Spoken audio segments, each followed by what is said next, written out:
En ce moment, tous les 4 matins, on a l'impression qu'on va sauter. Voilà comment un conseiller ministériel résume la nervosité ambiante au sein de l'exécutif. À la veille du premier remaniement d'ampleur de l'ère Macron, l'inquiétude est palpable, les dossiers à l'arrêt. Qui va rester? Qui va se voir promu? Et qui va perdre son poste? Dans les semaines à venir, Emmanuel Macron décidera des grandes orientations de la fin de son mandat, à l'occasion pour le chef de l'État de renverser la table, selon les confidences de ses proches. Le Premier ministre, Édouard Philippe, pourrait être la première victime de cette volonté de changement.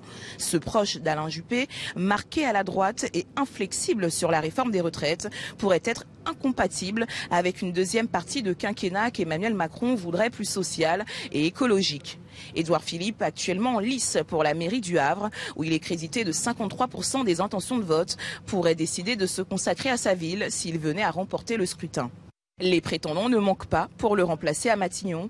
Bruno Le Maire à sa droite ou encore Jean-Yves Le Drian sur sa gauche. Le ministre de l'économie jure pourtant sur toutes les antennes que le job ne l'intéresse pas depuis qu'une note confidentielle de Gilles Legendre, chef des députés LREM, adressée à l'Elysée et dévoilée par l'hebdomadaire Marianne, proposait de faire de lui le prochain Premier ministre.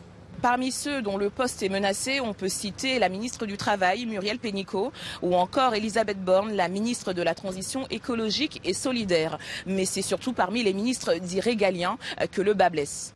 La garde des Sceaux, Nicole Belloubet, semble condamnée. Certains proches du président l'accusent d'avoir cassé le lien avec les professions du droit.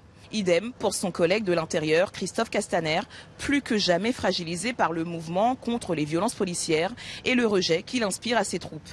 Une autre proche du président sur la sellette, Sibeth Ndiaye, porte-parole du gouvernement qui a enchaîné déclarations hasardeuses et couacs, surtout pendant la crise du coronavirus, et qui pourrait également faire les frais d'un remaniement.